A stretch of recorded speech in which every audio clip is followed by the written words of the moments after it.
Hello बच्चों, welcome to test quiz. Test quiz में आपका बहुत ही स्वागत है।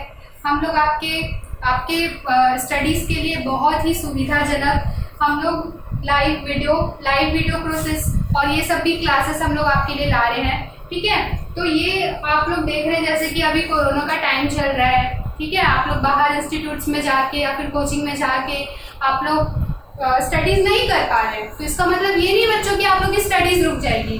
ठीक है, शिक्षा कभी भी नहीं रुक सकती, वो टोटली आपके हाथ पे है कि आप लोग कैसे रिसोर्सेज का यूज करके आप लोग अच्छे से उसको आप लोग यूटिलाइज कर सकते हैं। ठीक है, तो हम लोगों ने बच्चों 10th के सब्जेक्ट के आपके है ना लास्ट टाइम पे परावर्तन, इंग्लिश में बोलते हैं जिसको रिफ्लेक्शन एवं अपवर्तन, ठीक है, परावर्तन एवं अपवर्तन समतल सतह से। ठीक है, reflection and refraction through plane surface.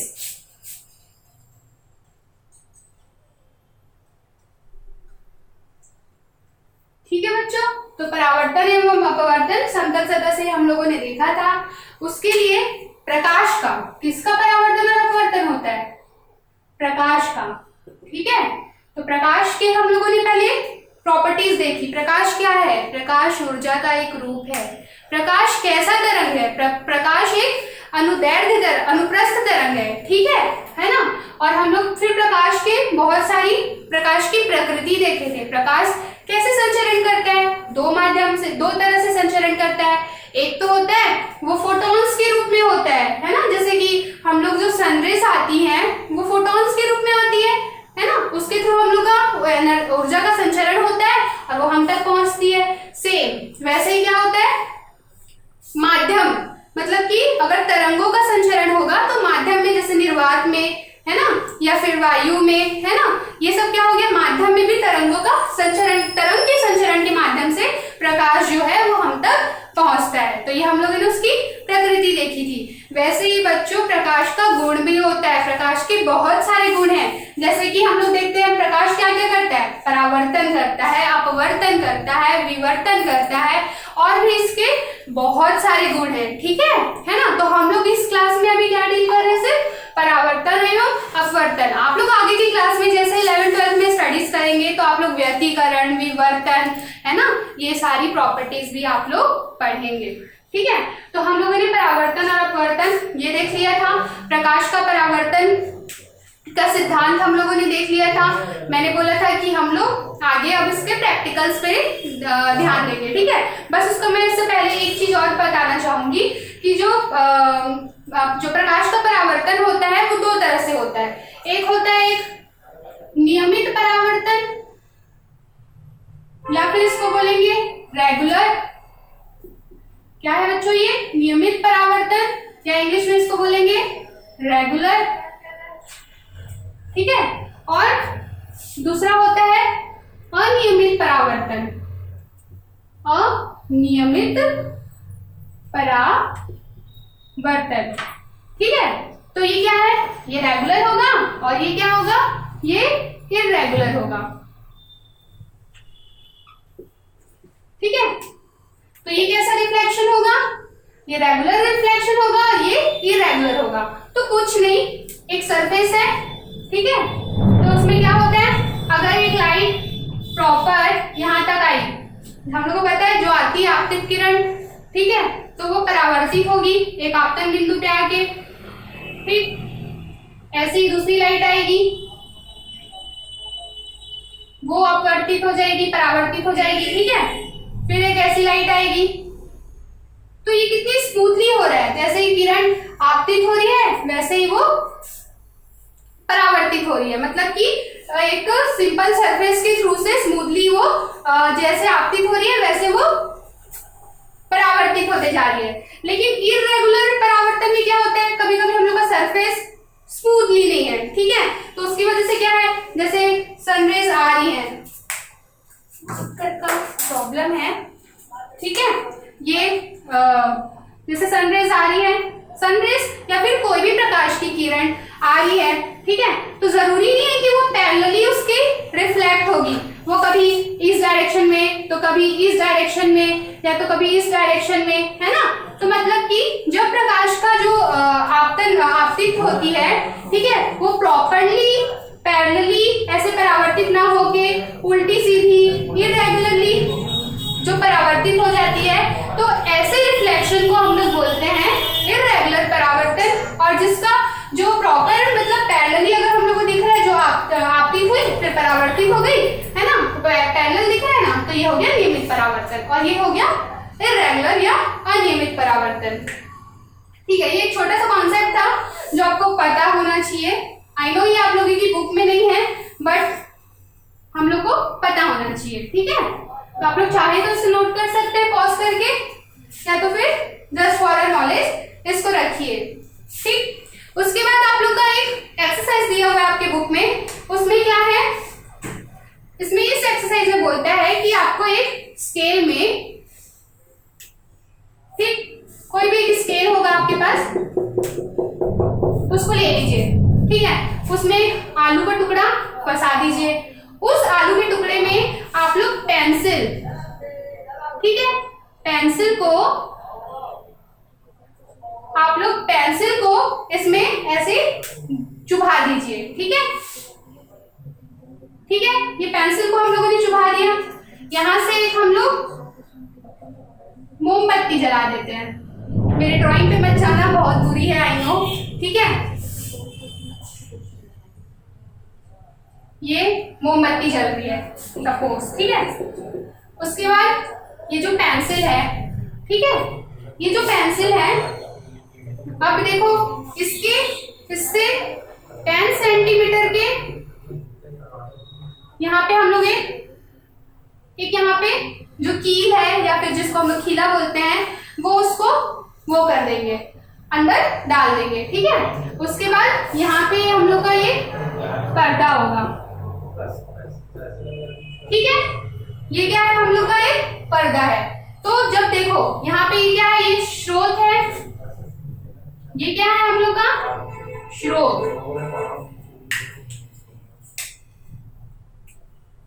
ये क्या है हम लोग का स्रोत है, ठीक है।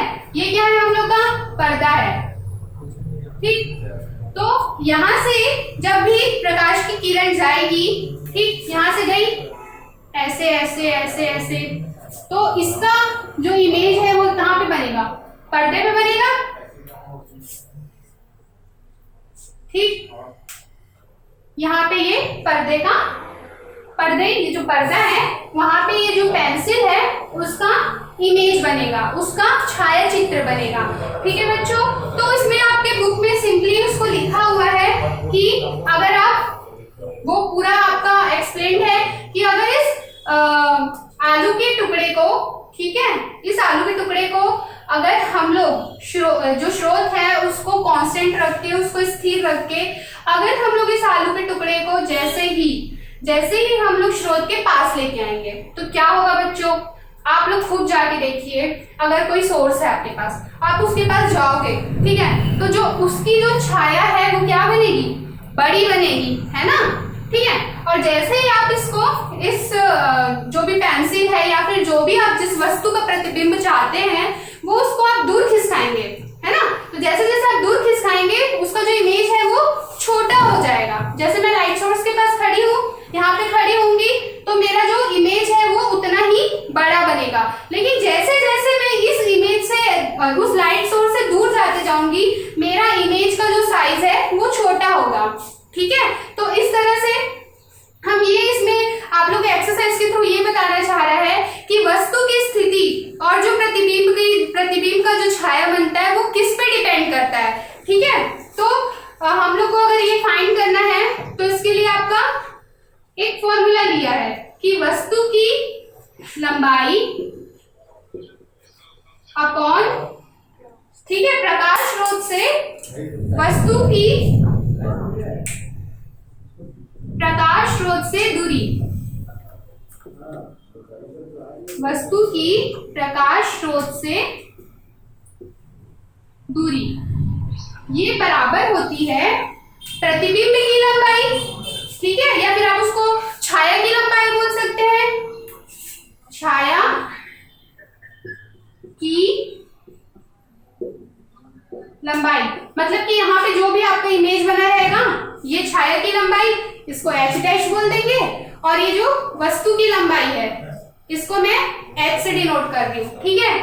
Is it clear? ये आप लोग का h है और वो आप लोग का h डैश है। छाया की लंबाई हो गया, वस्तु की लंबाई h लेंगे, और वस्तु की प्रकाश स्रोत से दूरी को हम लोग यहाँ पे डी नोट से डिनोट करने वाले हैं, ठीक है। जैसे कि यहां से इसका इतना डिस्टेंस डी नोट लेंगे, ठीक है, और छाया का प्रकाश स्रोत से दूरी, ये जो छाया बन रही है आपकी यहां से यहां तक की, इस डिस्टेंस को हम लोग क्यों छाया की प्रकाश स्रोत से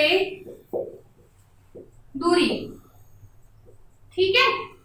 तो वस्तु की लंबाई हम लोगों ने क्या ली, h। वस्तु के प्रकाश स्रोत से दूरी क्या ले रहे हैं हम लोग, d नोट, ठीक है।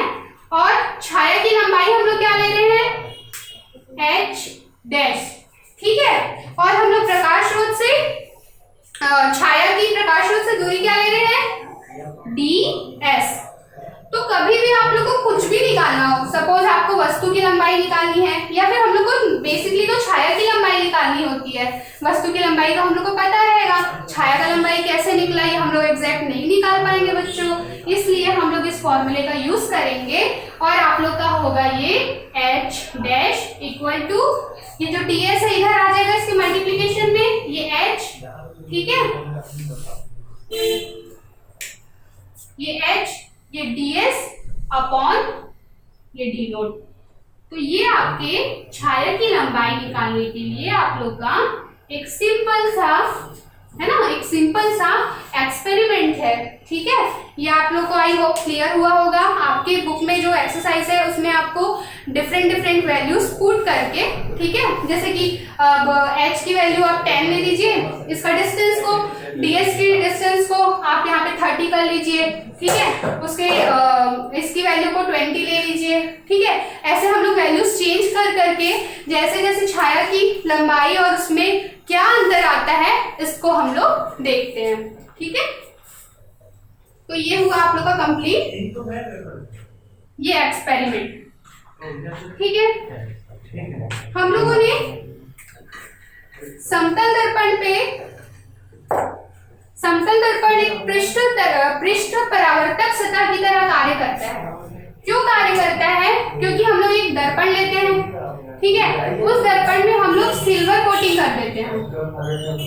सिल्वर की कोटिंग इसलिए की जाती है क्योंकि सिल्वर धातु प्रकाश का बहुत अच्छा परावर्तक होता है, ठीक है। जो सिल्वर धातु है वो प्रकाश का बहुत अच्छा परावर्तक है, इसलिए हम लोग के घर पे जो मिरर होते हैं उस पे भी हम लोग सिल्वर की कोटिंग करते हैं ताकि वो अच्छा रिफ्लेक्शन दे, हम लोग को रिफ्लेक्शन देंगे तभी तो हम लोग को हमारी इमेज दिखती है, ठीक है। तो हम लोग अगर किसी भी मिरर बनाना है या फिर उसको परावर्तक सतह बनाना है तो उसमें हम लोग क्या करेंगे, सिल्वर की कोटिंग करेंगे, और सिल्वर की कोटिंग करने से क्या होगा कि वो परावर्तक सतह की भांति कार्य करने लगता है, ठीक है। ये क्या है, समतल दर्पण के पीछे का पॉलिश है, ये समतल दर्पण के पीछे का, और ये जो सतह है ये परावर्तक की तरह कार्य करेगी, है ना। मतलब कि अगर कोई किरण यहाँ से आपतित हुई, ठीक है, तो ये इंसिडेंट पे ये एंगल आई बनेगा और ये रिफ्लेक्ट हो जाएगा, है ना। तो ये यहाँ बनेगा, क्या बनेगा, एंगल आर, ठीक है। तो ये आप लोग का समतल दर्पण पर परावर्तन द्वारा प्रतिबिंब कैसे बनता है ये, ठीक है। परावर्तन का जो सिद्धांत है वो हम लोग को हमेशा याद रखना है। परावर्तन के सिद्धांत के अनुसार जो आपतित किरण और परावर्तित किरण और ये जो अभिलंब है वो सदैव एक ही पृष्ठ पर होते हैं, ठीक है, ये आपतन बिंदु है। और दूसरा सिद्धांत ये कहता है कि जो एंगल आई है और एंगल आर है, ठीक है, मतलब कि कोण आई दूसरा सिद्धांत हम लोग को क्या कहता है कि कोण आई जो होता है, कोण मतलब एंगल ऑफ इंसिडेंट या फिर आपतन कोण, वो बराबर होता है एंगल ऑफ रिफ्लेक्शन मतलब कि परावर्तन कोण के बराबर होता है। ठीक है, इस थ्योरी को प्रूफ करने के लिए कि आपका आपतन कोण और परावर्तन कोण बराबर होता है, आप लोग के लिए एक प्रैक्टिकल होता है। ठीक है, इस प्रैक्टिकल में एक आप लोगों को व्हाइट पेपर लेना है। ठीक है, सपोज एक व्हाइट पेपर है, इसमें आप लोग का एक समतल दर्पण है।